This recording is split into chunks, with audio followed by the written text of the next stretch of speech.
पहला वचन पार्वती जी ने शिव जी से मांगा कि आप कोई भी धर्म का कार्य करें, आपका कार्य तपस्या करना है, लेकिन आप निरंतर धर्म के पुण्य के मार्ग पर, परोपकार के मार्ग पर चलें, तब मुझे भी हमेशा साथ रखें ताकि मैं भी धर्म में संलग्न हो सकूं, मेरा भी उद्धार हो। दूसरा वचन मांगा पूज्यो यथा सो पितरो नवापि तथेष भक्तो निज कर्म कुर्या, कि आपके तो माता पिता नहीं है किंतु मेरे माता पिता हैं, आप अपने बड़ों के समान उनका भी सम्मान करते रहेंगे, उनकी सेवा के लिए आप तैयार रहे तो मैं आपको पति रूप में स्वीकार करता हूं। तीसरा वचन मांगा पाश्चात्य शिक्षा अधिगम प्रभावात भारत संस्कृति,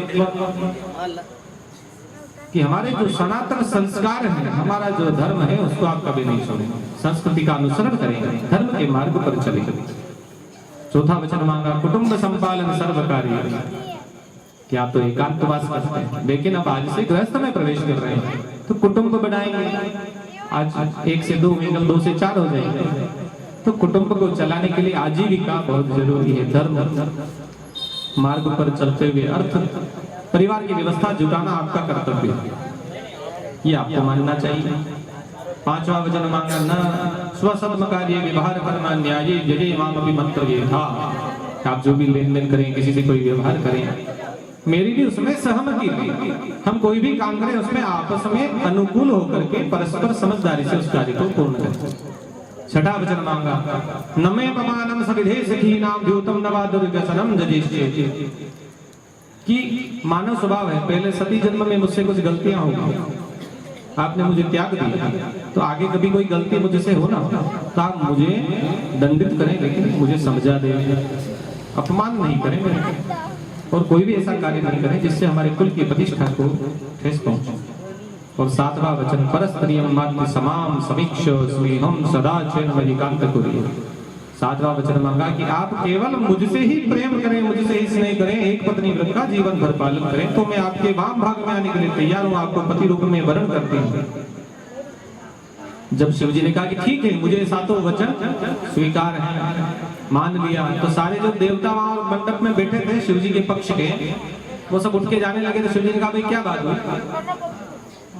बोले देखो सब लुगाइयों को कहने में चलेंगे तो फिर जगत में हमारा क्या काम है, हमारी भी तो कोई सत्ता है भाई, महिलाओं की थोड़ी चलेगी गृहस्थी में, क्या केवल इन्हीं की चलानी तो ठीक है, आप चलाते रहना दोनों, हमारा क्या काम है, हम बारात में आए थे जीत दिए जा रहे। बोले रुको मैं भी एक वचन मांग लेता हूं, तो शिव जी ने भी पार्वती जी से वचन मांगा मम वित्तम मम चित्तम मम वाचा लोपजे परग्रहेण गंतव्यम तस्मादवामांगम व्रजे, जैसा मेरा परिवार, जैसी मेरी स्थिति, जैसा घर है वैसा आपको रहना चाहिए।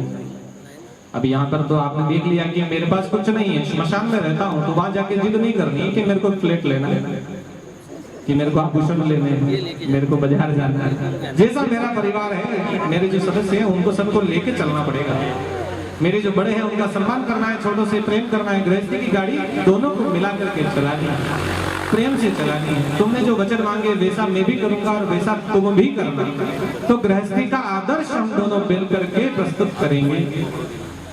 सबको प्रणाम किया, दोनों ने वचन स्वीकार किए, सबने, देवताओं ने, ब्राह्मणों ने, संतों ने, माता पिता ने उनको आशीर्वाद दिया, सौभाग्यवती पार्वती जी को आशीर्वाद दिया, सबको भोजन करवाया, खूब अच्छे पकवान बनाकर के जिमाए। राम जी का विवाह होता उसमें भोजन बाद में करवाया, लेकिन शिव जी के विवाह में भोजन पहले करा दिया, क्योंकि जब गणेश जी गए तो आधा भंडार तो पहले चौपट, फिर उन्होंने सोचा कि बाद में घर वालों के बचे नहीं बचे, तो पहले एक बार जिमा दो इनको, छुट्टी करो, तो उनको भोजन पहले करवा दिया, ऐसा शास्त्र में है, शिव पुराण में आता है। फिर बाद में कुछ महिलाएं गालियां भी देती हैं, वो गणेश जी का प्रसंग सबने शादियों में सुनाई है, गालियां देती, गणेश जी रुष्ट हो जाते हैं, भंडार को खाना शुरू करते हैं, तो फिर रुकते ही नहीं, इसलिए फिर गणेश जी को मनाते हैं, फिर भंडार परिपूर्ण होता है, इसलिए शादियों में सबसे पहले गणेश जी को मनाते हैं। अब यहाँ कहते हैं बहुत से लोग गणेश जी शिव पार्वती के विवाह में क्या कर रहे थे, तो गणेश जी तो कल्पों से विद्यमान है, अलग अलग कल्प में अलग अलग उनके रूप प्रस्तुत हुए हैं, सृष्टि की लीला की। गणपति शुरू से विद्यमान है, सदैव है, वैसे शिव सनातन स्वरूप है, वैसे ही गणेश जी भी विद्यमान, इसलिए सबसे पहले विवाह अधिकारियों में गणेश जी को बुलाते हैं। सब कार्यों में मंगल के लिए गणेश जी को बुलाते हैं कि आप विराजेंगे तो सब काम मंगल हो जाए।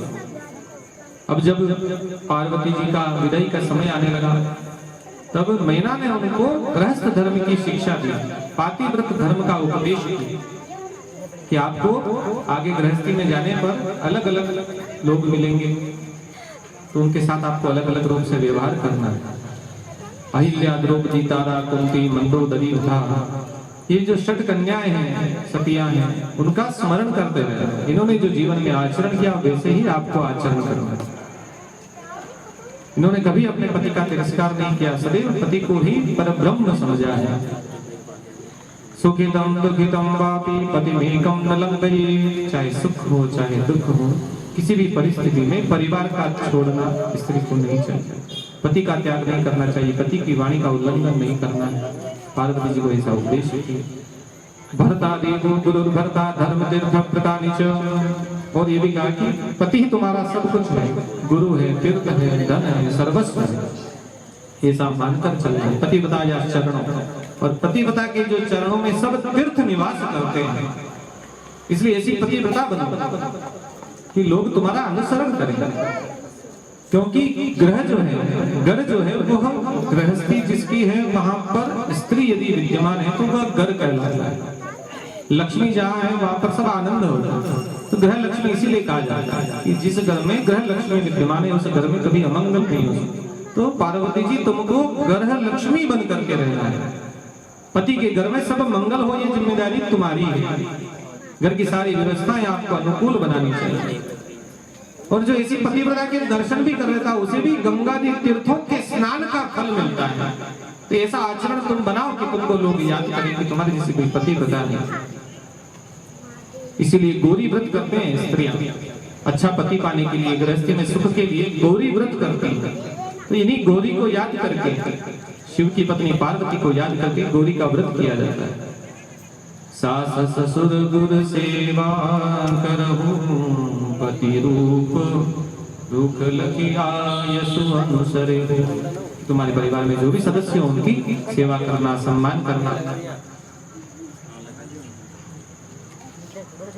सदैव उनका अनुसरण करना, कभी भी आज्ञा का उल्लंघन मत करना, छोटों से स्नेह करना। ये पिता पुत्री का जो संबंध है, विदाई का समय आ गया, बड़ा ही निराला समय है, क्योंकि एक जीवन का जो बड़ा भाग है वह अलग होने चला जाता है। माता पिता अपने बच्चों से बहुत स्नेह करते हैं, सब रोने लगे, विदाई का समय आ गया। हिमाचल, मैना, उनके जितने भाई, मैना इत्यादि सब संबंधी सब रोने लगे, क्योंकि एक जीवन का जो अंश है, जिसको जीवन पर्यंत इतना बड़ा उन्होंने किया, पालन पोषण किया, उनके मन का वह अंश उनसे दूर होने वाला। खूब पार्वती जी को समझाते बुझाते विदाई करते कि तुम्हें अब हमारा विचार छोड़ना है, अपने पति की सेवा करनी है, पति के घर का रहना। पुत्र तो क्या करता है, पुत्र का जन्म एक ही काम के लिए होता है। कौन सा काम? एक ही काम है पुत्र का। जब अंत समय आता है, श्मशान में जब जीव को ले जाते हैं तो पुत्र वहां पर आग लगाता है, कोई दूसरा नहीं लगाता है, आपका ही बेटा, हमारा ही पुत्र हमारे शरीर में आग लगाता है। ये पुत्र का काम है, एकमात्र काम है जीवन में, और क्या लाभ है। लेकिन पुत्री दोनों कुल को तारती है, कन्या 21 पीढ़ी का उद्धार करती ही करती है। पिता के कुल का और माता के कुल का, संबंधियों के कुल का, पति के कुल का, सबका उद्धार स्त्री कर देती है।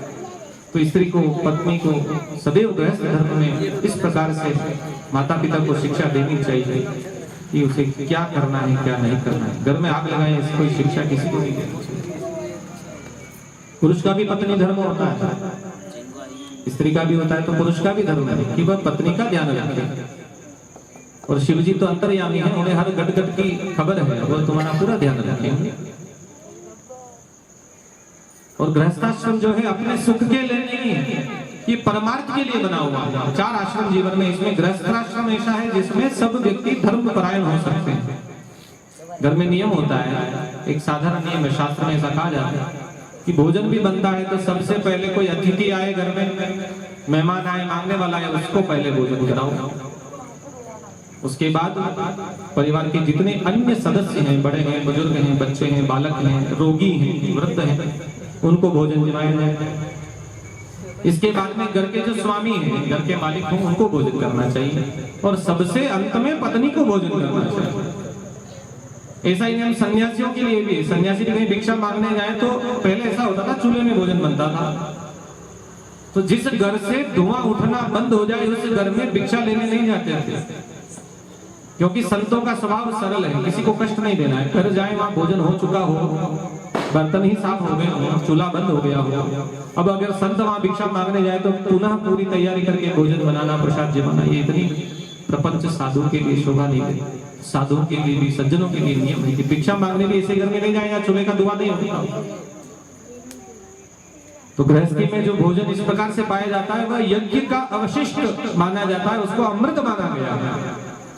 उसके सेवन से घर में रहने वाले सभी का कल्याण होता है। हम इसीलिए बलि वैश्वदेव, पंचबलि जिसको कहते हैं, ग्रास निकालते हैं, चींटियों को, कबूतरों को, गाय को, कुत्ते को मांगने वाले, ये पंचग्रास निकालने का गृहस्थी के लिए नियम है। इनका पूजन नित्य करना चाहिए। इसलिए जो भी गृहस्थी में रहते हैं उन्हें त्याग की शिक्षा जरूर देनी चाहिए, क्योंकि बिना त्याग के सुख नहीं मिल सकता है। गृहस्थी में छोटी छोटी बातें होती हैं, उनको छोड़ना पड़ता है, इग्नोर करना पड़ता है। कुछ सुख भी त्याग करने पड़ते हैं। मेहमान आ गए तो टाइम बे टाइम भोजन बनाना, व्यवस्था देखनी, तो ये सब गृहस्थी के नियम है, अच्छे से पालन करना चाहिए। और जो धर्म के अनुसार चलते हैं उनको लक्ष्मी की, ऐश्वर्य की, आनंद की, सब वस्तुओं की प्राप्ति होती है। किसी की हंसी उड़ाने से कुछ नहीं होता है कि इसके पास पैसा नहीं है, धन नहीं, लेकिन मन है तो सब मिल जाएगा।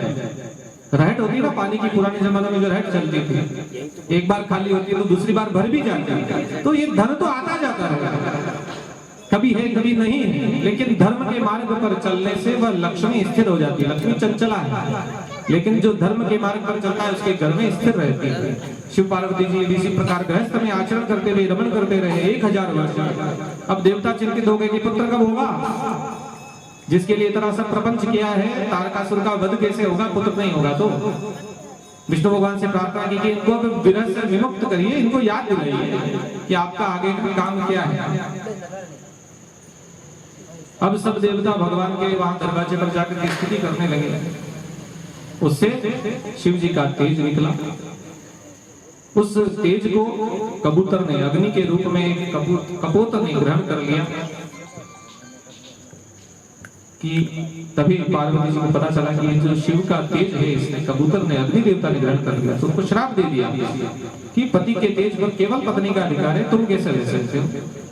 तब अग्नि को श्राप दिया कि आज से तुम जो भी चीज ग्रहण करोगे वह भस्म हो जाएगी। इसलिए अग्नि सर्वभक्षी, कुछ भी चीज डाल दो अग्नि में समाप्त हो जाता। शिव तेज का वमन कर दिया, उसने उल्टी कर दी। सप्तऋषि की पत्नियों ने उस तेज को ग्रहण किया। सप्तऋषियों की पत्नी ने उनको ग्रहण करके हिमालय पर छोड़ा। उससे एक पुत्र उत्पन्न हुआ, बालक उत्पन्न हुआ। अब जो सप्तऋषियों की पत्नियां हैं वहां पर 6 हैं। उन 6 माताओं ने उस बालक का पोषण किया, इसीलिए उनका नाम षडानन हुआ, जिनको कार्तिकेय कहा जाता है। शिव पार्वती जी को बाद में पता चला कि ये जो बालक है यह शिव के तेज से उत्पन्न हुआ है। तो उसको नंदी जी के साथ वहां लेने भेजा, उनको घर में लाकर के स्वागत सत्कार किया। देवताओं ने खूब अस्त्र शस्त्र कार्तिकेय को प्रदान किए कि आप सबसे बलशाली हैं, शिव के तेज से उत्पन्न हुए हैं, सारे देवता आपके साथ में, जाइए इनको साथ लेकर के तारकासुर से युद्ध करके उसका वध करिए। कुमारेण हदसोति वीरस खलु तारकं ललम्बयो च तत्रैव सर्वेषां पश्यतो मुने। कार्तिकेय ने युद्ध किया और तारकासुर का वध हुआ, जगत का कल्याण हुआ, सब देवता प्रसन्न हुए कि हो हमारा कार्य सिद्ध हुआ। ले सदा शिव भगवान की, आज के आनंद की।